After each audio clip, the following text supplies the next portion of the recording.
Imagine it's 4 in the morning. You're inside a completely empty, locked-down arena. Right, just total isolation. Exactly. It's so silent, you can literally hear the heartbeat of the person sitting next to you. And in the center of the cage, there's a man lying flat on his back. Utterly unconscious. Utterly unconscious, yeah, with his arms just frozen stiff in the air. And the one person entirely responsible for saving his life, the referee, is just standing there. Doing absolutely nothing. Nothing. Hesitating while the opponent lines up another devastating strike. Welcome to the deep dive. Today we're taking you into the dark, hidden machinery of combat sports. It's a heavy one today. It really is. We are using a scrawling, completely unfiltered conversation featuring a former mixed martial arts fighter who's now an elite analyst as our guide. And the mission here is to expose the realities of this sport that, never actually make it onto the television broadcast. Okay, let's unpack this. Because MMA isn't just about what happens when the cage door locks. Not at all. It's about the terrifying biology of knockouts, the extreme, often invisible dangers of weight cutting. Weaponized psychology, too. Yes, and the massive corporate machine that controls the entire ecosystem. Yeah, we are looking entirely past the spectacle here. Yeah. Because when most people watch a fight, they just see two athletes testing their skills in real time. Right, like a standard sporting event. Exactly. Wow. But our source material strips all of that away. It reveals the complex systems, both human and corporate, that actually dictate these high-stakes performances. Which is wild because the actual fight starts weeks before a single punch is thrown. And the consequences linger decades after the arena empties. Absolutely. And to really understand those consequences, we are going to start our analysis at the absolute worst-case scenario. The end of a fight. Right. I want to go back to that eerie, silent arena I mentioned. This was on Fight Island, right during the height of the pandemic quarantines. No. Just dead silence, just the raw sound of physical impact. In the source material, our analyst is sitting cage-side watching a fight between Jai Herbert and Francisco Trinaldo, and something goes horribly wrong. Yeah, it was bad. Break down what happened in that cage. Well, Jai Herbert took a massive, catastrophic shot and just collapsed. He was completely out, staring up at the lighting rig. But the referee, Herb Dean, did not step in. No. The hesitation was so pronounced that the opponent, Trinaldo, actually paused. He literally stood over Herbert and looked directly at the referee. Right, as if to ask, are you going to stop this? And when Dean still didn't move, Trinaldo just dropped down and delivered multiple, entirely unnecessary full-force shots to an unconscious man. Which is terrifying. Our analyst, who was doing commentary at the time, actually stood up in the echoing arena and started screaming at the referee to stop the fight. It was just a terrifying display of how narrow the margin of error is in this sport. Which led to this massive controversy.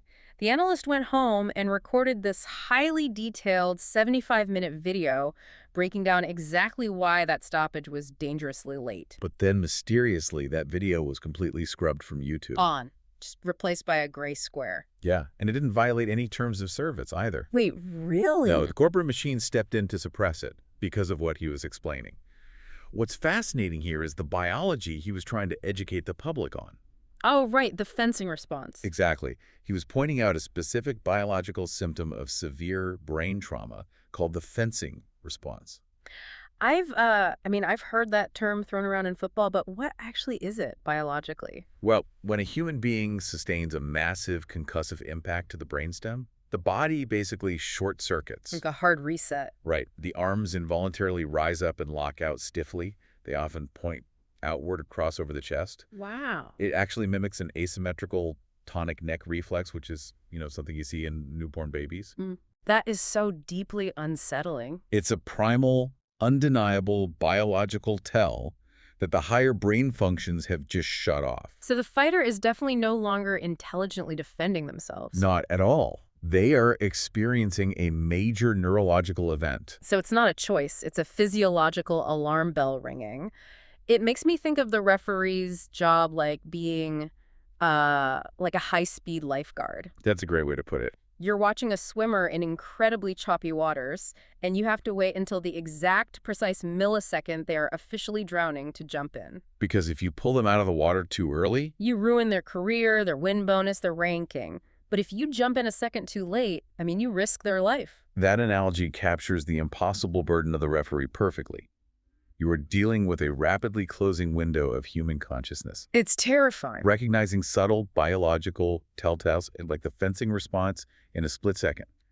Under those lights, it's the only thing standing between a sport and a tragedy. Man. But if that knockout is the final visible trauma a fighter faces, our sources pivot to something deeply unsettling that happens much earlier. The very first trauma. Right. It actually happens days before the fight even begins. The analyst openly refers to it as sanctioned cheating. Yes, extreme weight cutting. Exactly. If you're listening to this and assuming fighters just, skip lunch and hit the treadmill to make weight, you are having the wrong reaction. It is entirely different from dieting. This is the invisible fight. Fighters are severely, dangerously dehydrating themselves to cheat the scales. The sources highlight Anthony Johnson, right? He fought in the 170-pound division. Yeah, and on the night of the fight, fully rehydrated, he stepped into the cage weighing 214 pounds. That is insane. Or Alex Pereira, who would routinely dehydrate himself to step on the scale and then regain over 40 pounds of water weight in a single 24-hour period. It's absurd. Wait, hold on. If you're listening and thinking, how does a human body lose and regain 40 pounds of water in 24 hours without organs shutting down? You are having the exact right reaction. It borders on biological impossibility. It really does. And to make it crazier, the weight classes themselves are completely arbitrary. That's true. I mean, in boxing, the welterweight division has been 147 pounds for a century.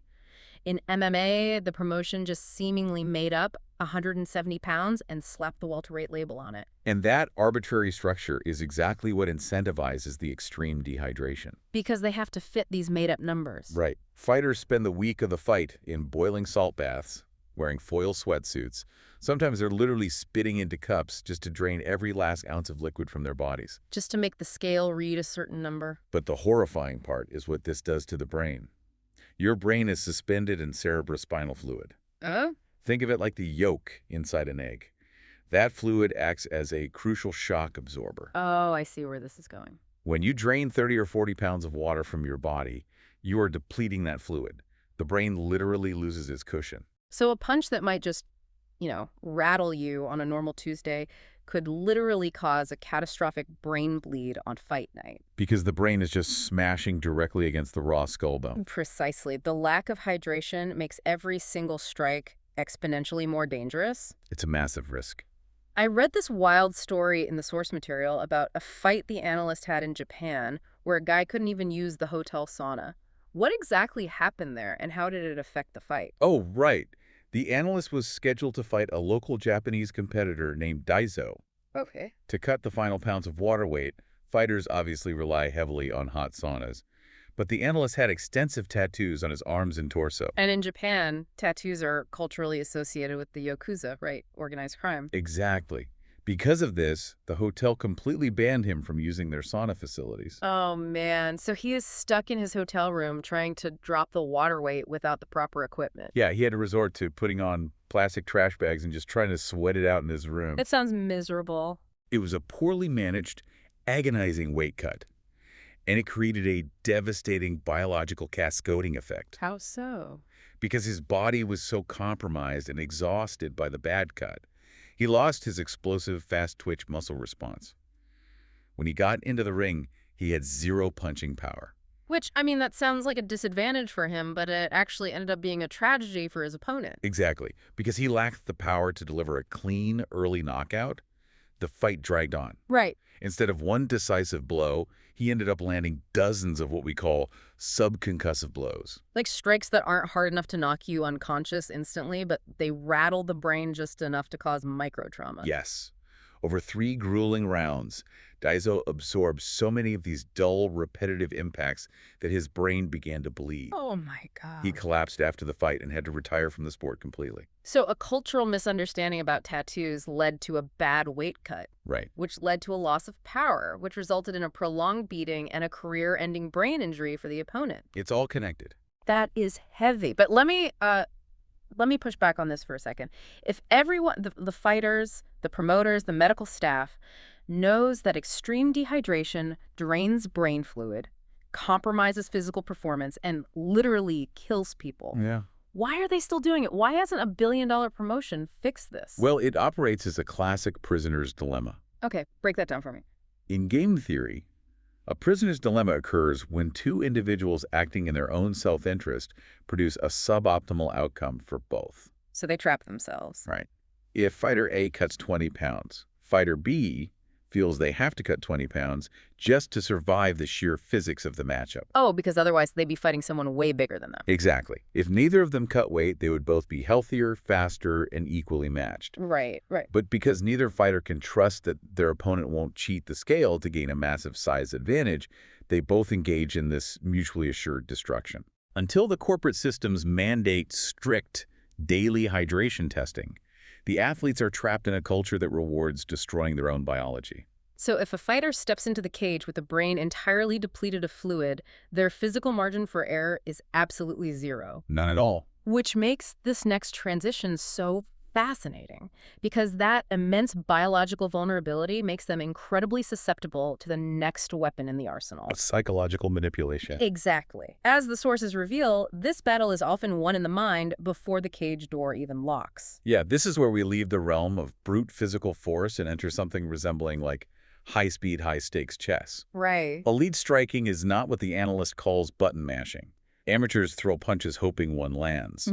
Elite fighters operate in dimensions. And the examples of this in the material are staggering. They talk about Conor McGregor possessing this, they literally call it witchcraft level of psychological warfare. Oh, absolutely. Break down what McGregor did to Jose Aldo, because Aldo was an untouchable champion for a decade until he met McGregor.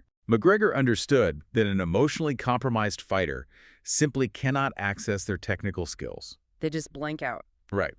For months leading up to the fight, McGregor tormented Aldo.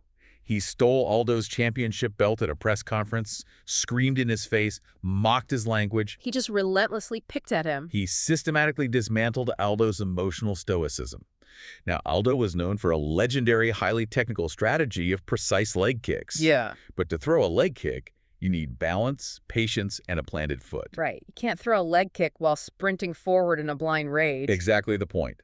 McGregor made Aldo so furiously angry that when the bell rang, Aldo completely abandoned his entire game plan. He just saw red. He charged forward, wildly throwing punches to try and take McGregor's head off. He fell right into the trap, and McGregor knocked him out in 13 seconds. 13 seconds after a decade of dominance. McGregor didn't just beat Aldo physically. He hacked his emotional state to force a specific, fatal physical error. And it isn't just trash talk either. The sources talk about McGregor using tiny physical fakes to overload his opponent's nervous system. Yeah, the Cerrone fight. Right. During his fight with Donald Cowboy Cerrone, McGregor realized that Cerrone was absolutely terrified of McGregor's famous left straight punch. The visual mechanics of that finish are brilliant.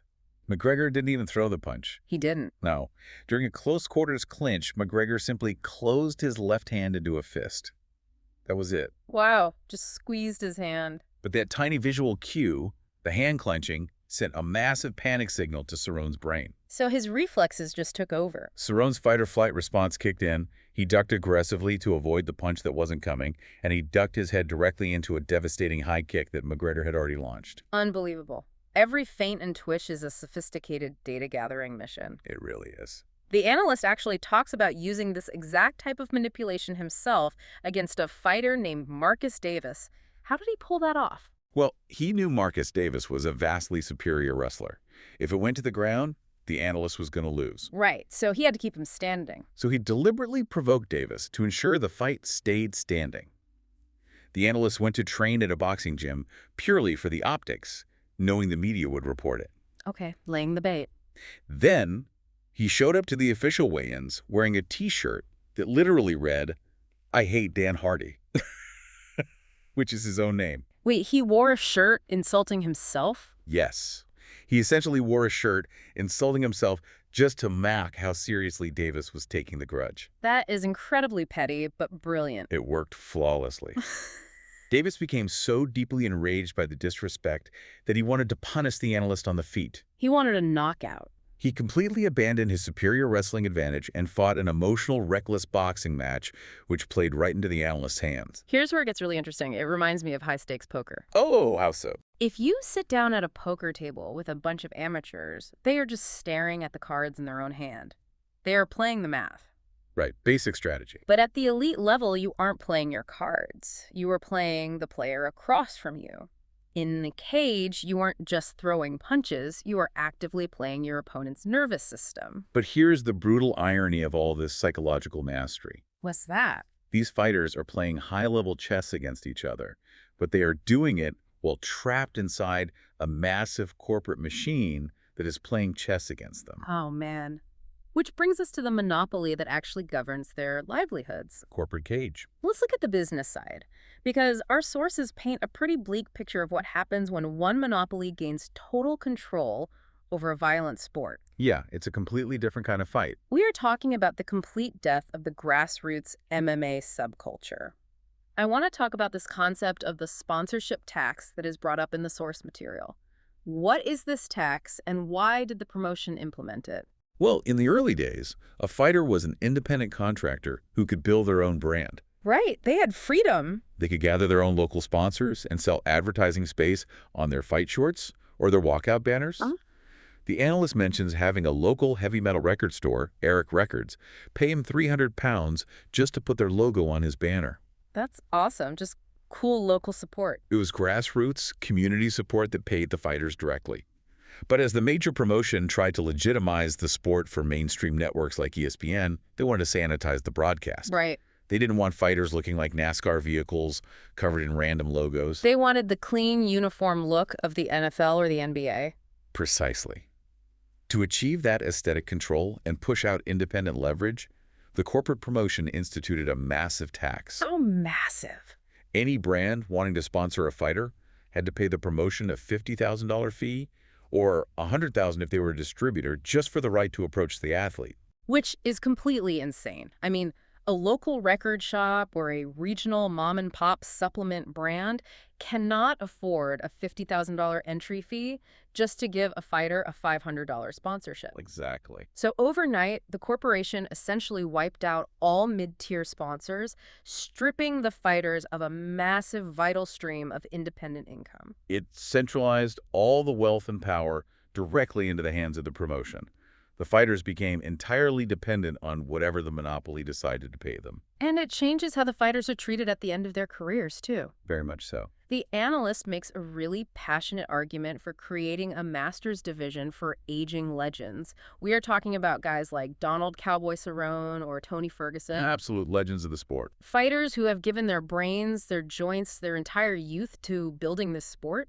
But because the monopoly needs to constantly generate new, terrifying stars to sell pay-per-views, what do they do with these veterans? They use them as stepping stones. It's brutal.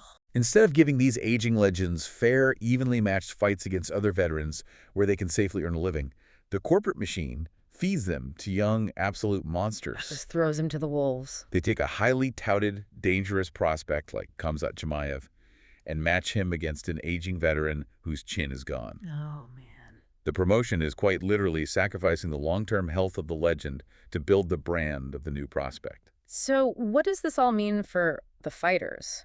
Is the trade-off of having a unified, massive global stage to perform on actually worth it? It's a tough question. I mean, yes, the monopoly took the sport from illegal human cockfighting in the 90s to a billion-dollar mainstream enterprise, but the cost is the total loss of the fighters' individual financial leverage and their physical safety as they age. If we connect this to the bigger picture, this is exactly what happens when monopolies take over any ecosystem. You just drain it. They stifle natural evolution. By consolidating all that power, the massive promotions are suffocating the lower tiers. The local gyms, the regional shows. They are destroying the regional shows where fighters used to be able to build their personal brands, make mistakes safely, and gain vital experience. It's all gone. The infrastructure is designed from the ground up to extract maximum physical and financial value from the athlete while minimizing the corporation's risk. And as we wrap up this deep dive, I want to talk directly to you, the listener, about why any of this matters outside the context of a locked cage. Because it really does apply everywhere. It does, because the lessons we are pulling from these sources are incredibly universal. Whether you're navigating intense corporate politics at your job, preparing for a high-stakes presentation, or just trying to understand the limits of human performance under pressure, the exact same rules apply. You need that emotional control. The absolute necessity of emotional stoicism when a competitor is trying to provoke you. The danger of letting your ego cloud your preparation. Just look at Aldo. Right. If Jose Aldo can let his ego bait him into a 13-second knockout on global television, you can easily let your ego bait you into a disastrous mistake in a boardroom. It ultimately comes down to systemic awareness. Yes. Consider the systems you operate in every day. What if the ultimate test of survival isn't the physical or literal work you do, Hmm. but your ability to adapt to the invisible rules, the corporate monopolies, and the psychological traps that are specifically designed to extract value from you before you even realize you are in a fight? That is the real battle. We started this deep dive talking about the expectation of visibility, that the fight only begins when the cage door locks and the lights go down. But that's just the tip of the iceberg. The truth is, by the time that door slams shut, the most brutal parts of the combat, the extreme dehydration, the psychological manipulation, the invisible corporate maneuvering, have already taken their toll. Damage is already done. The physical fight you see on television is just the echo of the real war, and that is a perspective that will change how you watch this sport and maybe your own environment forever.